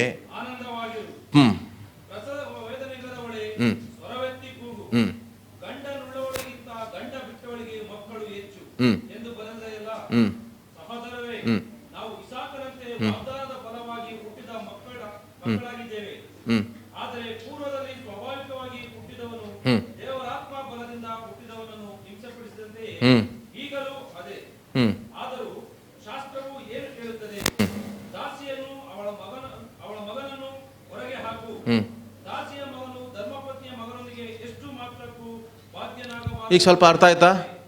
ಯಾಕೆ ದೇವರು ಯಾಕೆ ಅಲ್ಲಿ ಸಾರಳ ಮಾತನ್ನು ಕೇಳಿದ್ದು? ನೀನು ಹೊಸ ಒಡಂಬಡಿಕೆಯ ಮಾತು ಕೇಳು, ಹಳೆ ಒಡಂಬಡಿಕೆಯ ಮಾತುಗಳನ್ನು ಬಿಟ್ಬಿಡು. आप नया नियम का बात सुनिए, पुराना नियम का बात नहीं सुनिए, ऐसा लिखा गया ಅರ್ಥ है। ಆಗ್ತಿದೆ आपको ಕೆಲವರಿಗೆ समझ में आ ಒಳಗೆ रहा है? ಹೋಗತ್ತಾ ಇಲ್ಲವ ಔಟ್ ಆಫ್ ಆಗ್ತಿದ್ಯಾ? आपको अंदर जा रहा है कि उसे ऐसा उड़ के जा रहा है? ಏ ಹಾಗರ್ ಇದ್ದಾಳೆ, अगर है ಇದೆ, ये हुआ है, ಆದ್ರೆ ಅವಳು ಸ್ವಾಭಾವಿಕವಾಗಿ ಹುಟ್ಟಿದ ನಮ್ಮ ಮಗನು. वो स्वाभाविक रीति से जन्मे वो पुत्र ಆದ್ರೆ है। ಹೊಸ ಒಡಂಬಡಿಕೆ ಇದೆ ನೋಡು, कब का नया नियम आता है ಅದು ना, ವಾಗ್ದಾನವಾಗಿ ಬಂದಂತದ್ದು. वो एक वाचा से आया हुआ है। ಅದರ ಮಾತನ್ನ ಕೇಳು. उसकी बात आप सुनिए। हालेलुया। ಹೇಳ್ರಿ, ಪಕ್ಕದವರಿಗೆ ಹೇಳ್ರಿ, बगल वाले से कहिए, ಹಾಗರ್ ಟೆಂಪರವರಿ, हगार एक टेम्पररी, ಸಾರಾ ಪರ್ಮನೆಂಟ್. सारा परमानेंट है। ಹಲ್ಲೆಲೂಯಾ. हालेलुया। ಇದು ಸ್ವಾಭಾವಿಕವಾಗಿ ಶಾರೀರಿಕವಾಗಿ ಬಲದಿಂದ ಶಾರೀರ ಬಲದಿಂದ ಹುಟ್ಟಿದಂತ ಕಾರ್ಯಗಳು. ಆದ್ರೆ ಹೊಸ ಒಡಂಬಡಿಕೆ ಆತ್ಮಿಕ ಜನನದ ಮೂಲಕವಾಗಿ ಹುಟ್ಟಿದಂತ ಕಾರ್ಯಗಳು. शारीरिक बल से जन्मा हुआ संगति है, मगर नया नियम आत्मिक रीति से जन्मा हुआ संगति है। ಈಗಿನ್ನು ಆಳವಾಗಿ ಹೋಗೋಣ, गहराई से जाएंगे। ರೆಡಿ? ಇದನ್ನ ಇಲ್ಲೇ ಕೇಳ್ರಿ, ನಂತರ ಮತ್ತೆ ಮನೆಗೆ ಹೋಗಿ ಕೇಳ್ರಿ, ಮತ್ತೆ ಪದೇ ಪದೇ ಕೇಳ್ರಿ, ನಿಮ್ಗೆ ಅರ್ಥ ಆಗಿಲ್ಲ ಅಂದ್ರೆ ಕೇಳ್ರಿ. ಹಾಗರ್ ಅಂದ್ರೆ ಓಲ್ಡ್ ಟೆಸ್ಟ್ಮೆಂಟ್, ಸಾರಾ ಅಂದ್ರೆ ನ್ಯೂ ಟೆಸ್ಟ್ಮೆಂಟ್. ನಾನು ಹೇಳ್ತಾ ಇಲ್ಲಪ್ಪ, ಬೈಬಲ್ ಹೇಳ್ತಾ ಇದೆ. मगर हागार की मतलब है कि ಯಾವ್ದ್ರ ಇವರು ಹೊಸ ಸಂದೇಶ ಹೇಳ್ತಾ ಇದ್ದಾರೆ, ನಾನು ಹೇಳ್ತಾ ಇಲ್ಲ, ಪೌಲನೇ ಹೇಳ್ತಾ ಇದ್ದಾರೆ. ಪೌಲನಿಗೆ ಅರ್ಥ ಆಯ್ತು, ನಂತರ ಈ ಶಿಷ್ಯರಿಗೆಲ್ಲ ಮೊದಲು ಅರ್ಥ ಆಗಲಿಲ್ಲ, ಪೌಲನಿಗೆ ಸ್ವಲ್ಪ ಬಂದ್ಮೇಲೆ ಅರ್ಥ ಆಯ್ತು, ಹೌದಲ್ಲ ಏನೋ ಇದೆ ಇದರಲ್ಲಿ ಅಂತ ಆಲೋಚನೆ ಮಾಡಿ ಹೇಳ್ತಾ ಇದ್ದಾನೆ. ಈಗ ಹೇಳ್ತಾ ಇದ್ದಾನೆ, ಹಾಗಿದ್ರೆ 54ನೇ ಏಷಾಯದಲ್ಲಿ ಹೆರದ ಬಂಜೆ ಅಂತ ಬರೆಯಲ್ಪಟ್ಟಿದ್ದು ಯಾರಿಗೋಸ್ಕರ? ಸಾರಳಿಗೋಸ್ಕರವಾಗಿ. ಹಾಗಿದ್ರೆ ಇವತ್ತು ಆ ವಾಗ್ದಾನ ವಚನ 11ನೇ ವಚನದಿಂದ 17ನೇ ವಚನದ ವಾಗ್ದಾನ ಯಾರಿಗೆ? 54 अध्याय के 11 वचन से वचन किसके लिए है? ನನಗೂ ನಿನಗೂ, आपको और हमको। ಹಾಲೆಲೂಯಾ. हालेलुया। ಈಗ इसलिए ಅಬ್ರಹಾಮನಿಗೆ ಗೊತ್ತಿತ್ತು, इब्राहिम को पता था ನಾನು ಹೋಗ್ಬಹುದು, मैं जाऊंगा, ನನ್ನ ಜೊತೆಲಿ ಹೆಂಡತಿ ಬಂದಿಲ್ಲ ಅಂದ್ರೂ ಪರವಾಗಿಲ್ಲ, मेरे साथ पत्नी नहीं आएगा, ನನ್ನಿಂದ ಸಂತತಿ ಆಗ್ಬಹುದು, मेरे साथ एक संतति ಆದ್ರೆ होगा। ಸಾರಳು ಮಾತ್ರ मगर सारा ದೇವರ ಸ್ವರವನ್ನು ಕೇಳದೆ ಹೋದಾಗ್ಲೂ ಕೂಡ प्रभु की आवाज को नहीं ದೇವರ ಮೇಲೆ सुनी है। ನಂಬಿಕೆ ಇಟ್ಟವಳಾಗಿದ್ದಳು. प्रभु की ओर विश्वास इसका, ನಾನು ಹೇಗೂ ಪಡೆದುಕೊಳ್ಳಬಲ್ಲೆ, मैं कैसे भी उसको ಯಾಕೆಂದ್ರೆ पाऊंगा, ನನ್ನ ನಿಮಿತ್ತವಾಗಿ मेरे निमित्त ಅಬ್ರಹಾಮನಿಗೆ ವಾಗ್ದಾನ ಉಂಟು, अब्राहम के ನಿನ್ನ लिए ಮೂಲಕವಾಗಿ वाचा है। ಸಂತತಿ ಬರ್ತದೆ ಎಂಬುದಾಗಿ. उसके द्वारा एक संतति ಆ होगा। ಮಾತನ್ನ ಕೇಳಿದ್ಲು ಅವಳು. उसकी बातों को उसने ನನಗೆ सुना, ದೇವರು ಹೇಳಿದಾನೆ, ಪ್ರಭು ने उसको ನಿನ್ನ कहा, ಮೂಲಕವಾಗಿ ಸಂತತಿ ಕೊಡ್ತೇನೆ ಎಂಬುದಾಗಿ. उसके द्वारा एक संतति देगा। ಅವಳು ತೀರ್ಮಾನ ಮಾಡಿದ್ಲು, उसने एक ಇಂಥ तीर्मान ले लिया, ಅವಕಾಶ ನಾನು ಕಳ್ಕೊಳ್ಳೋದಿಲ್ಲ, ऐसा अवकाश को ನಾನು मैं कभी ಬಂಜೆ नहीं ಆದ್ರೂ दूंगा। ಪರವಾಗಿಲ್ಲ, मैं बांझ रहेगा तो ನಾನು ಆತನ परवाह ಹಿಂದೆ नहीं। ಹೋಗ್ತೇನೆ. मैं उसके पीछे ಯಾಕೆಂದ್ರೆ जाऊंगा, क्योंकि ದೇವರ ವಾಗ್ದಾನಗಳು प्रभु की वाचा ಇವತ್ತಲ್ಲ ನಾಳೆ आज नहीं ನನ್ನ तो कल ಜೀವಿತದಲ್ಲಿ मेरे जीवन में ನೆರವೇರುವುದು ಖಂಡಿತ. वो पूरा होने ನಾನು वाला ಆತನ है। ಹಿಂಬಾಲಿಸ್ತೇನೆ, मैं उसके पीछे ಆತನ जाऊंगा। ಜೊತೆಯಾಗಿ ನಾನು मैं ನಡೀತೇನೆ. उसके साथ ही ಈ चलूंगा। ಕ್ಷಣವಲ್ಲ, इस क्षण ನಾಳೆ में ಆದ್ರೂ ಪರವಾಗಿಲ್ಲ, कैसे भी ದೇವರ हो, ವಾಗ್ದಾನ ನನ್ನ ಜೀವಿತದಲ್ಲಿ ನೆರವೇರುತ್ತದೆ ಎಂಬುದಾಗಿ प्रभु की ಆತನ वाचा ಹಿಂದೆ मेरे ಫಾಲೋ ಮಾಡ್ತಾ ಇದ್ದಾನೆ. उसके साथ वो चल रही है। ಅರ್ಥ ಆಗ್ತಾ ಇದೆಯಾ? आपको समझ में आ रहा है? ನಿನ್ನ ಜೀವಿತದಲ್ಲಿ आपके जीवन में ನೀನು ಏನು ಇಲ್ಲದವನಾಗಿ ಕಂಡ್ರು आप ಕೂಡ कुछ भी नहीं होगा आपके जीवन में, ವಾಗ್ದಾನ ಇರೋರ ಜೊತೆಲಿ ನಡೆದಾಗ वाचा के रहने वाले संगत के साथ ನಿನ್ನ चलेंगे, ವಾಗ್ದಾನಗಳು ನಿನ್ನ ಜೀವಿತದಲ್ಲಿ ಕೂಡ ಫುಲ್ಫಿಲ್ ಆಗ್ತದೆ. आपकी वाचा आपके जीवन में पूरा होगा। ಹಾಲೆಲೂಯಾ. हालेलुया। ಒಂದ್ ವೇಳೆ ಇವಳು ಬಂಜೆ ಅಂತ ತಿಳಿದುಕೊಂಡು ಹಿಂದೆ ಉಳ್ಕೊಂಡಿದ್ರೆ, एक बार ये बांझ है ऐसा करके वो पीछे रह गए थे, वो ಸ್ವಲ್ಪ ಅರ್ಥ ಮಾಡ್ಕೊಳ್ರಿ. आपको ही समझना पड़ेगा। ಒಂದು ನಿಮಿಷ ನಿಮ್ಮ ಹೃದಯವನ್ನ ದೇವರ ಕಡೆಗೆ ತಿರುಗಿಕೊಳ್ಳ್ರಿ. 1 मिनट आपकी दिल को प्रभु की ओर आप मोड़िए। ಹಾಲೆಲೂಯಾ. हालेलुया। ಸಂದೇಶ ಎಷ್ಟು ಜನರಿಗೆ ಅರ್ಥ ಆಗ್ತಾ ಇದೆ? कितने लोगों को ये संदेश समझ में आ रहा है? ಯಾರು ಸಾರಾ? कौन सारा है? ಬಂಜೆ बांझ है। ಅಂದ್ರೆ ಏನು? उसका मतलब क्या है? ಆ ವಚನ ಪ್ರಸವ ವೇದನೆ ಅನುಭವಿಸದವಳೆ. प्रसव एक प्रसवहीन रहित वाले स्त्री। 11ನೇ ಅಧ್ಯಾಯ 30ನೇ ವಚನ, ಆದಿಕಾಂಡ ಓದ್ರಿ. ये उत्पत्ति का पुस्तक 11वां अध्याय का 12वां अध्याय का 30वां पद। ಸರಿ ಸಾಕು, ಅದೇ ಅದೇ ಅದೇ ಓದಿ. ಅಲ್ಲಿ 2 ಪಾಯಿಂಟ್ ಇದೆ ನೋಡ್ರಿ. उधर 2 पॉइंट है, देखिए। ಅವಳಿಗೆ ಮಕ್ಕಳಿಲ್ಲ ಅಂತ ಹೇಳಿದ್ರು ಒಂದ್ಸರಿ, उसका बच्चा नहीं है, एक ये सही है, ಕರೆಕ್ಟ್ ಅಷ್ಟೇ ಬರ್ದ್ಬೇಕಾಗಿತ್ತು. उधर ही इतना ही लिखना था। ಮತ್ತೆ ನೆಕ್ಸ್ಟ್ ವರ್ಡ್ ಬಂಜೆ ಅಂತ ಯಾಕೆ ಬರೆಯಲ್ಪಟ್ಟಿದೆ? बाद में कैसे क्यों लिखा गया है कि वो बांझ है? ಈ ಟ್ರುತ್ ನಿಮಗೆ ಒಳಗೆ ಹೋಗ್ಲಿ, ये एक सच्चाई आपके अंदर ಈ जाए, ಆಳ ಸತ್ಯ ನಿಮ್ಮೊಳಗೆ ಹೋಗ್ಲಿ. एक गहराई सच्चाई आपके जीवन में जाए। सारा को ಯಾವಾಗಲೂ ಹುಟ್ಟಿದ್ಲೋ कब ಅಲ್ಲಿಂದ ಅವಳಿಗೆ उस समय से ಗರ್ಭಚೀಲವೇ ಇರಲಿಲ್ಲ. उसके समय से वो उसकी एक गर्भ नहीं था, गर्भ का एक संगति उसके अंदर नहीं था।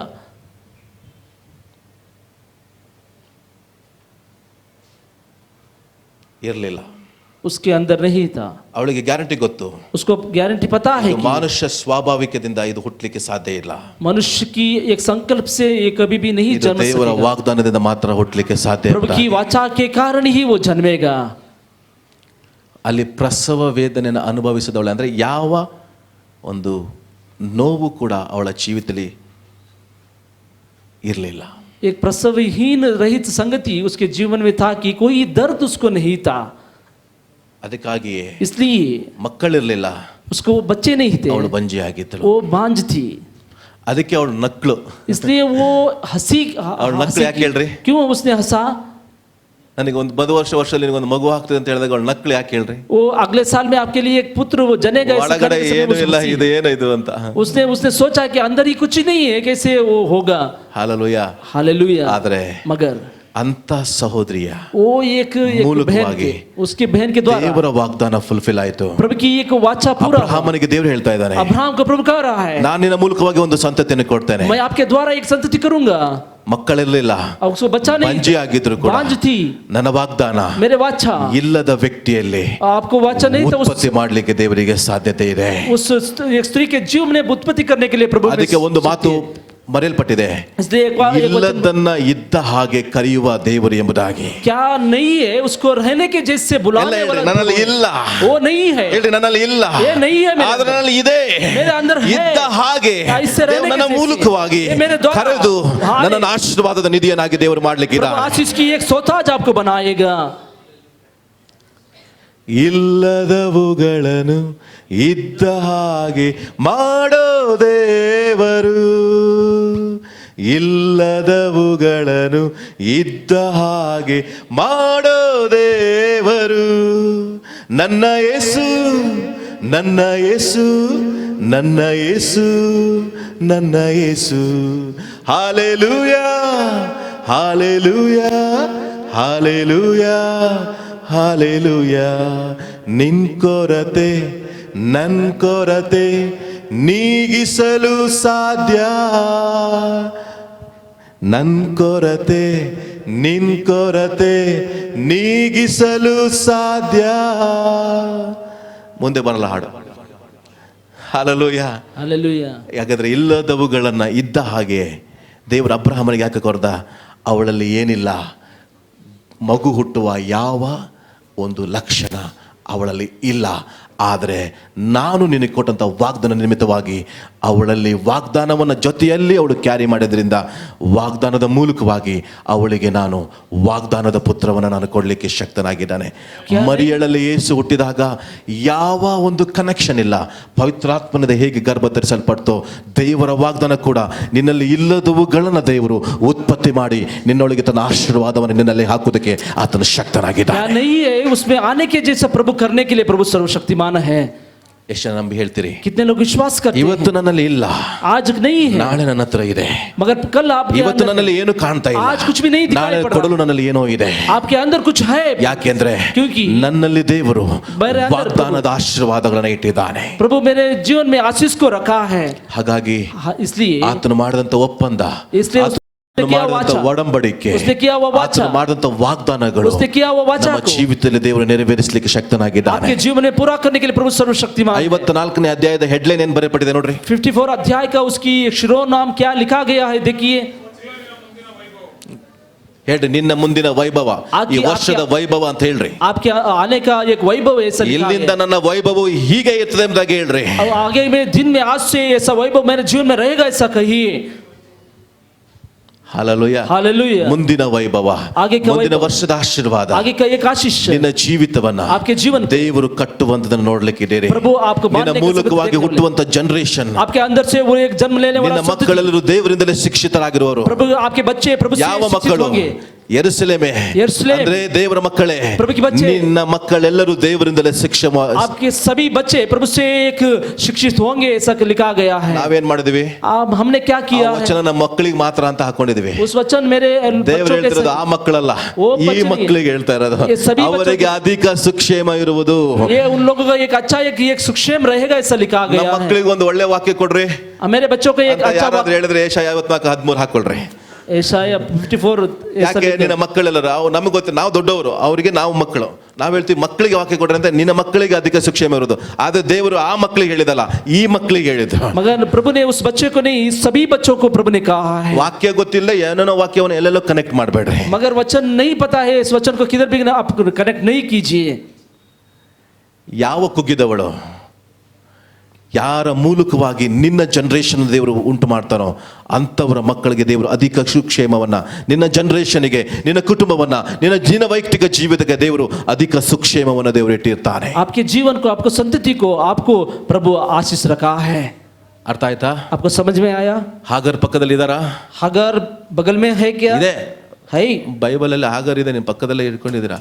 हागर को बगल में ही रखा है आपने. ಓದ್ರಿ, ಸ್ವಾಭಾವಿಕವಾಗಿ ಓದ್ರಿ. मगर स्वाभाविक रीति से आप पढ़िए. ಆದ್ರೆ मगर ಯಾರ ಮಾತನ್ನ ಕೇಳ್ರಿ, मगर किसी का बात आप नहीं सुनिए.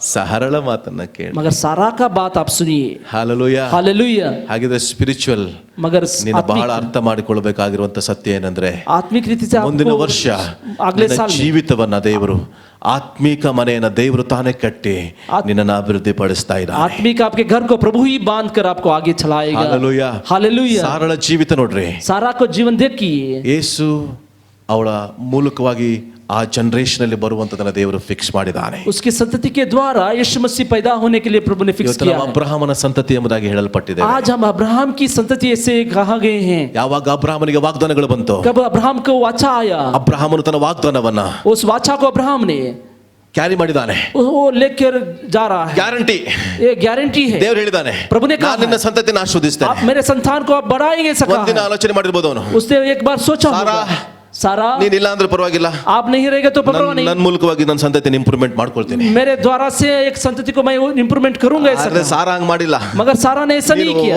ಹೋಗ್ತೀಯಾ, वो आप जाएंगे, ಹೋಗೋದಕ್ಕೆ ನಾನು ಬಿಡಲ್ಲ, आपको ನಿನ್ನ जाने के लिए ಜೊತೆಗೆ मैं ನಾನು छोड़ूंगा. ಬರ್ತೀನಿ, मैं आपके साथ ನೀನು ही आऊंगा. ಹೋದ್ರು ನಾನು ಎಲ್ಲಿಗೆ ಬರ್ತೀನಿ. मैं किधर जाऊंगा तो आपके साथ आऊंगा. ನನಗೆ ಗೊತ್ತಿದೆ, मेरे को पता है. ದೇವರು ಒಂದು ಸಾರಿ ಮಾತಾಡಿದ್ರೆ मगर प्रभु ने एक बार ನಿನ್ನ बात ಮೂಲಕವಾಗಿ, करेगा. आपके द्वारा, ನನ್ನ ಮೂಲಕವಾಗಿ ಇಲ್ಲದನ್ನ मेरे ದೇವರು पास- ಉತ್ಪತ್ತಿ ಮಾಡ್ತಾರೆ ಎಂಬುದಾಗಿ ಆತನಿಗೆ ಅವಳಿಗೆ ಗೊತ್ತಿದ್ರ ನಿಮಿತ್ತವಾಗಿ मेरे अंदर से एक उत्पन्न करेगा. ऐसा आपको ಇವತ್ತು पता था. आज ದೇವರ ವಾಗ್ದಾನವನ್ನ, प्रभु की वाचा, ದೇವರ ಪ್ರಾಮಿಸ್ ಅನ್ನ, प्रभु की promise ದೇವರ को, ಉದ್ದೇಶಗಳನ್ನ, प्रभु के उद्देश्य को, ದೇವರು ನಿನ್ನ ಜೀವಿತದಲ್ಲಿ ಮಾಡಿದ ವಾಗ್ದಾನಗಳನ್ನ प्रभु को आपके जीवन ನೀನು में क्या ವಾಗ್ದಾನ उद्देश्य? ಮಾಡಿದವರಿಗೆ ಚಲಿಸುವಾಗ, आप वाग्दान के साथ ವಾಗ್ದಾನ चलेंगे ಮಾಡಿದಂತ तो, ವ್ಯಕ್ತಿಗಳೊಟ್ಟಿಗೆ ಚಲಿಸುವಾಗ, वाग्दान रहने वाला जो व्यक्ति के साथ ಯಾವ आप चलेंगे ವ್ಯಕ್ತಿ तो, ವಾಗ್ದಾನವನ್ನು ಹಿಡ್ಕೊಂಡಿದ್ದಾನೋ, कैसे व्यक्ति ಯಾವ वचन ವ್ಯಕ್ತಿ को रखा? ವಾಗ್ದಾನದಲ್ಲಿ ಚಲಿಸ್ತಾನೋ वो वाग्दान के ಅವರೊಂದಿಗೆ व्यक्ति ನೀನು को ಚಲಿಸುವಾಗ, आपके उसके साथ ನಿನ್ನ चलेंगे तो, ಮೂಲಕವಾಗಿ आपके द्वारा, ದೇವರು ನಿನ್ನ ಮೂಲಕವಾಗಿ प्रभु आपके द्वारा, ಆಗದಿರುವಂತ ಕಾರ್ಯಗಳನ್ನ वो क्या नहीं होगा, ದೇವರು ನಿನ್ನ ಮೂಲಕವಾಗಿ आपके द्वारा, ದೇವರು ಈ ಲೋಕದಲ್ಲಿ ಸ್ಥಾಪಿಸುವುದಕ್ಕೆ ದೇವರು ಪ್ರಾರಂಭಿಸ್ತಾನೆ. संसार में प्रभु आपके द्वारा करेगा. ಆದರೆ ನೀನು ವಾಗ್ದಾನಗಳನ್ನು ಗಟ್ಟಿಯಾಗಿ ಹಿಡಿದುಕೊಳ್ಳಬೇಕು. मगर आपको प्रभु की वाचा को आपको रखना पड़ेगा. ಎಲ್ಲಿಗೂ ಬಿಟ್ಟು ದೂರ ಹೋಗಬಾರದು. उसको छोड़कर किधर भी आपको दूर नहीं जाना है. ವಾಗ್ದಾನದೊಂದಿಗೆ ಚಲಿಸಬೇಕು. वाचा के साथ ही आपको चलना ಆಗ पड़ेगा. ನೀನು ಹೆರದೆ ಹೋದ ಬಂಜಿ ಆಗಿದ್ರು ಕೂಡ, मगर आपको एक बांझ रहेगा, ಆಶೀರ್ವಾದ ಕಾಣದೆ ಹೋದಾಗ್ಲೂ ಕೂಡ कोई आशीष आपने नहीं देखा है, ನಿನ್ನ ಮೂಲಕವಾಗಿ आपके द्वारा ದೇವರು ಅನೇಕ ಆಶೀರ್ವಾದ ನಿನಗಾಗಿ ಇಟ್ಟಿರ್ತಾನೆ. बहुत आशीष को प्रभु ने आपके द्वारा रखा है. ಇವತ್ತು ಸಹೋದರಿಯೇ ಸಹೋದರನೇ, आज भाई बहन, ಬಿಟ್ಟುಕೊಡ್ಬೇಡ್ರಿ. आप कभी भी नहीं छोड़िए. ದೇವರು ನಿನಗಾಗಿದ್ದಾನೆ. प्रभु आपके लिए है. ಹಲ್ಲೆಲೂಯಾ. हालेलुया. ಹಾಗಾಗಿ ಅಲ್ಲಿ ಬರೆಯಲ್ಪಟ್ಟಿದೆ, इसलिए उधर ही लिखा गया है, ಹಾಗರಿಂದ ಹುಟ್ಟಿದಂತ ಅವನ ಮೂಲಕವಾಗಿ ಸಂತತಿ ಹೋಗಲ್ಲ. हगार से उत्पन्न हुआ उससे संतति नहीं जाएगा. ಅದು ಹಳೆ ಒಡಂಬಡಿಕೆಯಲ್ಲಿ ಎಂಡ್ ಆಯ್ತು. वो पुराने नियम में ಆದ್ರೆ अंत ಹೊಸ हो गया. ಒಡಂಬಡಿಕೆಯಲ್ಲಿ ವಾಗ್ದಾನದಿಂದ ಹುಟ್ಟಿದಂತ ಸಂತತಿ वो नया नियम में वाचा से शुरू हुआ. ಕರ್ತನು ಬರುವವರೆಗೂ ಅದು ನಡೀತಾನೆ ಇರ್ತದೆ. प्रभु आने तक वो ವಾಗ್ದಾನ ಅವರ ಜೀವಿತದಲ್ಲಿ ಕೊನೆಯವರೆಗೂ ದೇವರು ಫುಲ್ಫಿಲ್ ಮಾಡ್ತಾನೆ. वाचा उसके जीवन में प्रभु पूरा करेगा. ಹಲ್ಲೆಲೂಯಾ. हालेलुया. ದೇವರು ನಿಮ್ಮನ್ನು ಆಶೀರ್ವಾದ ಮಾಡಲಿ. प्रभु आपको आशीष करे. ನೀವು ವಾಗ್ದಾನದೊಂದಿಗೆ ಚಲಿಸಿರಿ. कब आप प्रभु की वाचा के साथ आप चलेंगे, ನಿನಗೆ ಕಲ್ಪಿಸಂತ ಯಾವ ಆಯುಧವು ನಿಮ್ಮನ್ನ ಜಯಿಸೋದಿಲ್ಲ. आपके विरुद्ध आने वाला कोई ಎಷ್ಟು शस्त्र ಜನರಿಗೆ ಇವತ್ತು आपको नहीं ಕಾನ್ಫಿಡೆಂಟ್ हराएगा. ಬಂತು, ಈ ವರ್ಷದಲ್ಲಿ ಯಾವ ಆಯುಧವು ನಮ್ಮನ್ನ ಜಯಿಸೋದಿಲ್ಲ. कितने लोगों को ये कॉन्फिडेंट आया कि कोई शस्त्र हमको नहीं हराएगा. ಹಲ್ಲೆಲೂಯಾ. हालेलुया. ಹಾಗಾಗಿ ಮುಂದೆ ಬಂದು ಈ ವಾಗ್ದಾನ ವಚನಗಳನ್ನು ತೆಗೆದುಕೊಳ್ಳುವಾಗ कब इस वचन को वाचा के एक प्रॉमिस कार्ड को आप लेंगे आगे आगे, ಲಾಟ್ರಿ ಟೈಪ್ ತಗೊಂಡ್ಬಿಡ್ರಿ. ಎಲ್ಲ ವಚನ ಒಳ್ಳೇದೆ. सभी वचन अच्छा ही है. ಕಣ್ಣು ಮುಚ್ಚಿ ಒಂದು ತಗೊಂಡು ಒಳ್ಳೆ ವಚನ ಹಿಂಗಂತ ನೋಡ್ಬೇಡಿ. आंख बंद कर ऐसा नहीं उठाएंगे. ಹಲ್ಲೆಲೂಯಾ. हालेलुया. ಓ, ಇವತ್ತು 31st ಅಲ್ಲಿ ಒಂದು ಒಳ್ಳೆ ವಾಗ್ದಾನ ಬಂದಿದೆ. ಇವತ್ತು ಕೇಳಿ ಇವತ್ತು ರಾತ್ರಿ ಒಳಗೆ ಅದು ವಾಕ್ಯ ಗೊತ್ತಿರಲ್ಲ ನಿಮಗೆ. आज सुबह में अपने उस वचन को देखकर पढ़ेंगे, रात में आपको याद नहीं रहेगा. ಇಲ್ಲಿ ಮಾತ್ರ ಕಣ್ಣು ಮುಚ್ಚಿ ಹಿಂಗ್ ತೆಗಿತಾರೆ. ಯಾವ್ದು ನೋಡು ಒಳ್ಳೆ ವಚನ ಹಿಂಗ್ ಮಾಡಿ ತೆಗಿಬೇಡ್ರಿ. इधर आंखें बंद करके इससे निकालेंगे आप ತಗೊಂಡೋಗ್ರಿ, देख लेके जाइए, ಅಷ್ಟು ತಗೊಂಡೋಗ್ರಿ. सभी लेके ಎಲ್ಲ जाइए, ವಾಕ್ಯ ನಿಮ್ದೆ. सभी वचन वो आपके ही है। ಹಲ್ಲೆಲೂಯಾ. हालेलुया। ಒಂದು ವಾಕ್ಯ ನಿಮ್ದಲ್ಲ, एक वचन आपके ಎಲ್ಲವೂ लिए, ನಿನಗಾಗಿ ಕೊಡಲ್ಪಟ್ಟಿದೆ. सब कुछ आपके लिए दिया गया है। ಇಡೀ ವಾಕ್ಯವೇ ನಿನಗಾಗಿ ದೇವರು ಕೊಟ್ಬಿಟ್ಟಿದ್ದಾನೆ. सभी वचन आपके लिए प्रभु ने दिया है। ಇಡೀ ನಿನ್ನ ಆತ್ಮಿಕ ಜೀವಿತನ ತನ್ನ ನೀಲಾಂಧ್ರ ಗಾರೆಯಿಂದ ಕಟ್ಟಿಬಿಟ್ಟಿದ್ದಾನೆ. आपकी सारे जीवन को नीलमणि से आप प्रभु ने बांध दिया है। ಹಲ್ಲೆಲೂಯಾ. हालेलुया। ಯಾಕಂದ್ರೆ ನೀನು ವಾಗ್ದಾನದ ಪುತ್ರ, आप वाचा के पुत्र है, ನೀನು ವಾಗ್ದಾನದ ಪುತ್ರ. आप वाचा के एक संतान ನಿನ್ನ है। ಶರೀರದಿಂದ ಬಂದವನಲ್ಲ, आप शरीर से नहीं ನೀನು होते हैं। ಆತ್ಮದಿಂದ ಬಂದವನು. आप आत्मिक रीति से ಆತ್ಮದಲ್ಲಿ ಜೀವಿಸುವಂತ ವ್ಯಕ್ತಿ, ಆತ್ಮಿಕ ವಿಷಯಗಳನ್ನು ಮಾತಾಡುವಂತ ವ್ಯಕ್ತಿ, ಆತ್ಮಿಕ ಜೀವನ ಆತ್ಮದಲ್ಲಿ ಚಲಿಸುವಂತ ವ್ಯಕ್ತಿ, ಆತ್ಮದಲ್ಲಿ ದೇವರಿಗಾಗಿ ಕಾರ್ಯ ಮಾಡುವಂತ ವ್ಯಕ್ತಿ, ಆತ್ಮದಲ್ಲಿ ಚಲಿಸಿ ಆತ್ಮದ ಉದ್ದೇಶ ನೆರವೇರಿಸಿ ಈ ಲೋಕದಲ್ಲಿ ಕೊನೆಯವರೆಗೂ ಜೀವಿಸುವುದಕ್ಕೆ ದೇವರನ್ನು ಇಟ್ಟಿದ್ದಾನೆ. ಈ ದೇಹಕ್ಕೆ ಸಾವಿದ್ರು ನಿನ್ನ ಆತ್ಮಿಕ ಜೀವಿತಕ್ಕೆ ಸಾವಿಲ್ಲ. ಯಾಕಂದ್ರೆ ನಿನ್ನೊಳಗೆ ಜೀವಿಸುವ ವಾಕ್ಯ ಅದು ಶಾಶ್ವತವಾದಂತ ದೇವರ ವಾಕ್ಯ. इस शरीर के लिए मृत्यु है मगर आत्मा के लिए मृत्यु नहीं है। आपके अंदर रहने वाला वचन वो शाश्वत है। ಎಷ್ಟು ಜನ ಸಂದೇಶ ಅರ್ಥ ಆಯ್ತು? कितने लोगों को उस संगति 11ನೇ ವಚನದಿಂದ 17ನೇ ವಚನ ಯಾರ್ದು ಪ್ರಾಮಿಸ್? 11वां पद से 17वां पद तक किसके लिए वाचा है? ಕುಗ್ಗಿದವಳೆ एक दुखित ನಾವೇ ಆಗಿರುವಂತ ನಮ್ಮ ಜೀವಿತವನ್ನ हमारे जीवन ದೇವರು ಎಲ್ಲಾ ಸ್ಥಿತಿಯಿಂದ ದೇವರು ನಮ್ಮನ್ನು ಕಟ್ಟಿದ್ದಾನೆ. प्रभु सारे ಹೇಳ್ರಿ, संगति में ನಮ್ಮ ಮನೆ ಕಟ್ಟಿದ್ದು ದೇವರು मेरे घर को बांधने वाला प्रभु ಕಾಸ್ಟ್ಲಿಯೆಸ್ಟ್ ಅಲ್ಲ, ಬಹಳ ಕಾಸ್ಟ್ಲಿ ಬೆಲೆ ಉಳ್ಳ ವಸ್ತುಗಳಿಂದ ದೇವರು ನಮ್ಮ ಮನೆಯನ್ನು ಕಟ್ಟಿದ್ದಾನೆ. वो बहुत कॉस्टली संगति से प्रभु ने मेरे घर ಈ को बांधा ಲೋಕದ है। ಮನೆ ಆರ್ಡಿನರಿಯಿಂದ ಕಟ್ತಾರೆ, ಆದ್ರೆ ನನ್ನ ಮನೆಯನ್ನ ದೇವರು ಆತ್ಮಿಕ ಮನೆಯನ್ನ ಕ್ವಾಲಿಟಿಯಿಂದ ಕಟ್ಟಿದ್ದಾನೆ. मगर इस घर के इस संसार के घर को ये ऑर्डिनरी बनाते हैं मगर हमारे आत्मिक जीवन को प्रभु ने हालेलुया। आचरण से बनाया है। हालेलुया, ಹಾಲೆಲೂಯಾ, हालेलुया, ಹೇಳ್ರಿ ಹಾಲೆಲೂಯಾ. हालेलुया। ಆ ಅಡ್ವರ್ಟೈಸ್ಮೆಂಟ್ ಟೆಂಪರರಿ, ಈ ಅಡ್ವರ್ಟೈಸ್ಮೆಂಟ್ ಪರ್ಮನೆಂಟ್. वो एडवर्टाइजमेंट टेम्पररी है मगर ये एडवर्टाइजमेंट ಯಾರು ಬಂದು ಡಿಚ್ಚಿ ಹೊಡೆದ್ರು ಅದೇ ಹೊಡೆದೋಗುತ್ತೆ, ನಾವು ಹೊಡೆದೋಗಲ್ಲ. कोई टीचे मारेगा तो वही हिल जाएगा मगर आपको कुछ भी नहीं होगा। ಹಾಲೆಲೂಯಾ. हालेलुया। ಆದ್ರೂ ನೋಡ್ರಿ, ಎಂತ ಅಡ್ವರ್ಟೈಸ್ಮೆಂಟ್ ಕೊಟ್ಟರು ಕೂಡ 99% ಕೊಡ್ತಾರೆ, 1% ಅವ್ರು ಕೊಡಲ್ಲ. मगर कौन सा भी एक एडवर्टाइजमेंट आए उसमें 99% ಆದ್ರೆ देता है ದೇವರು ನಮಗೆ 100% ಕೊಟ್ಟಿದ್ದಾನೆ. मगर प्रभु ने हमको 100% दिया है। ಯಾವ ಬಿರುಕು ಬರಲ್ಲ, वही ಯಾವ उसमें ಒಡಕು ಬರಲ್ಲ. हालेलुया। ಯಾಕಂದ್ರೆ ಅಂತ ಕ್ವಾಲಿಟಿ ಆಗಿ ದೇವರು ನಮ್ಮನ್ನು ಕಟ್ಟಿದ್ದಾನೆ. वैसे क्वालिटी से प्रभु ने ಈ हमको बांधा ವರ್ಷದಲ್ಲಿ है। इस साल में ದೇವರು ಆಶೀರ್ವಾದ ನಿಮ್ಮ ನಡೆಸಲಿ. प्रभु आशीष ನಿಮ್ಮ से आपको ಬಿಸ್ನೆಸ್ ಅನ್ನು चलाए। ದೇವರು ಆಶೀರ್ವಾದ ಮಾಡಲಿ. प्रभु आपके बिजनेस को चलाए। ನಿಮ್ಮ ಶಾಪ್ ಗಳನ್ನ ದೇವರು ಆಶೀರ್ವಾದ प्रभु ಮಾಡಲಿ. आपके शॉपों को आशीष ನಿಮ್ಮ करे। ಕ್ವಾಲಿಟಿ ದೇವರು ನಿಮಗೆ ಎಲ್ಲೆಲ್ಲಿ ನೀವು ಶಾಪ್ ಇಟ್ಕೊಂಡಿದ್ರು ಅಲ್ಲಿ ನಿಮ್ಮ ದೇವರು ಆಶೀರ್ವಾದ ಮಾಡಲಿ. प्रभु आप किधर आप शॉप रखे हैं उस शॉप को प्रभु आशीष ನಿಮ್ಮ करे। ನೀವು ಹೋಗುವಂತ ಸ್ಥಳಗಳನ್ನ ದೇವರು ಆಶೀರ್ವಾದ ಮಾಡಲಿ. किधर जा रहे हैं उस ನಿಮ್ಮ स्थल को प्रभु ಕುಟುಂಬಗಳನ್ನ आशीष ದೇವರು ಆಶೀರ್ವಾದ ಮಾಡಲಿ. करे। आपके परिवार को प्रभु आशीष करे। ನೀವು ಹೋಗುವಂತ ಗಾರ್ಮೆಂಟ್ಸ್ ಗಳನ್ನ ದೇವರು ಆಶೀರ್ವಾದ ಮಾಡಲಿ. गारमेंट्स में जाते हैं उस गारमेंट्स को ನೀವು प्रभु आशीष ಹೋಗುವಂತ करे। ಆಫೀಸ್ ಗಳನ್ನ ದೇವರು ಆಶೀರ್ವಾದ ಮಾಡಲಿ. किधर ऑफिस में आप काम करने ಈ जाते हैं उस ವರ್ಷದಲ್ಲಿ ऑफिस को ಬರುವಂತ ಎಲ್ಲಾ ದಿನಗಳಲ್ಲಿ ದೇವರು ನಿಮ್ಮ ಜೊತೆಗಿದ್ದು ನಿಮ್ಮನ್ನು ನಡೆಸಲಿ ಎಂಬುದಾಗಿ साल के सारे दिन में प्रभु आपके साथ रहकर चलाए। ನಿಮಗೆ ಶುಭ ಹಾರೈಸುತ್ತಾ आपको शुभ कामनाएं देते हैं। ದೇವರ ನಾಮದಲ್ಲಿ ನಿಮಗೆ ಶುಭ ಉಂಟಾಗಲಿ. प्रभु के नाम से आपको शुभ हो। ಎಲ್ಲದರಲ್ಲಿ ನಿಮಗೆ ಜಯವನ್ನು ದೇವರು ಅನುಗ್ರಹಿಸಲಿ. सब में आपको आप विजय आपको प्रभु God they. bless you. Wish you happy new year. Hallelujah. ದೇವರು ನಿಮ್ಮನ್ನು ಆಶೀರ್ವಾದ ಮಾಡಲಿ. प्रभु आपको आशीष करे।